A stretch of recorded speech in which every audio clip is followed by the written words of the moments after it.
Menanti, dituliskan dan dibacakan oleh Dasa. Cerita pendek ini akan lebih pendek lagi dari cerpen-cerpen sebelumnya.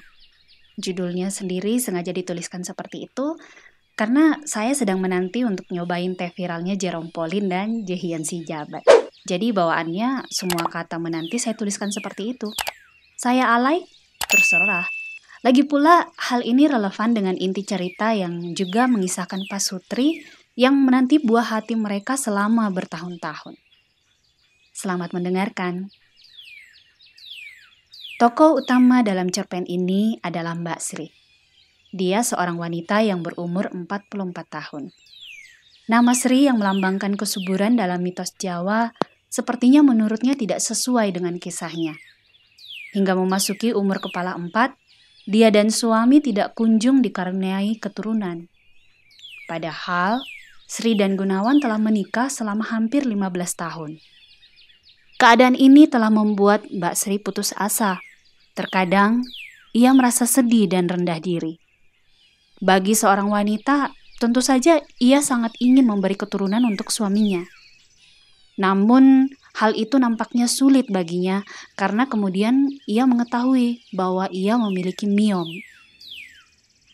Umur yang juga sudah tidak muda lagi bagi seorang wanita untuk mengandung, tentu baginya mungkin itu akan sulit. Ia pun hanya bisa berpasrah dan berlapang dada. Akhirnya Mbak Sri dan suami memutuskan untuk mengasuh anak dari adik perempuan Gunawan agar rumah mereka tidak sepi. Bayi itu mereka asuh sejak baru lahir. Mbak Sri dan Gunawan benar-benar menyayangi anak ini. Mereka membesarkannya dengan penuh kasih sayang selayaknya darah daging mereka sendiri. Kini anak itu telah berusia 5 tahun. Sampai pada suatu waktu, Mbak Sri mengeluh sakit. Ia juga curiga bahwa mungkin dia terkena sakit kuning karena mata putihnya menjadi kekuningan dan kulitnya juga. Dari hasil pemeriksaan, ternyata dia memiliki batu empedu. Sehingga ia harus menjalani operasi pengangkatan batu empedu. Anehnya, setelah ia kembali ke rumah, ia merasa tidak lebih baik. Perutnya mual dan sangat tidak nyaman. Ia pun kembali ke dokter dan hanya diberi obat anti mual.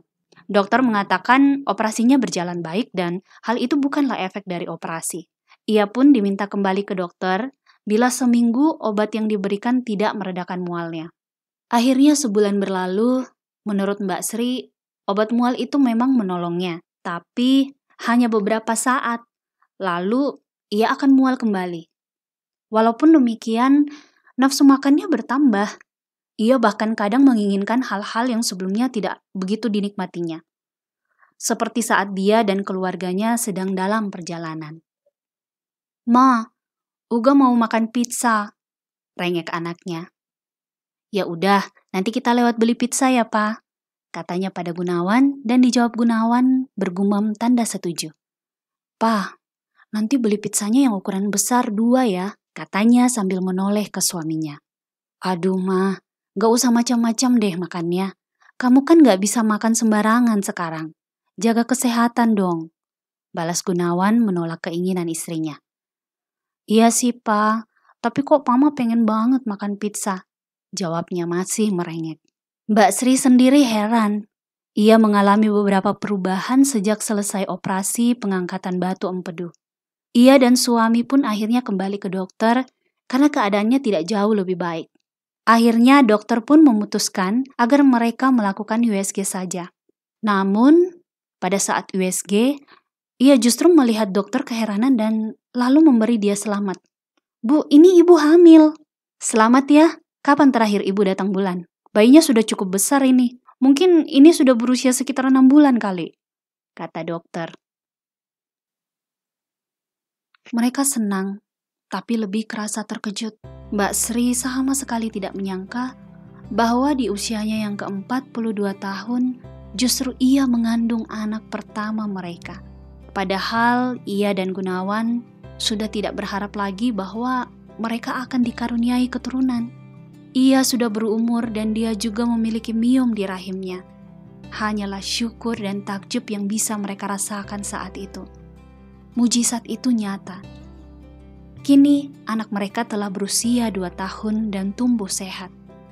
Bagi Mbak Sri dan Gunawan, penantian mereka justru dijawab saat mereka sudah benar-benar pasrah.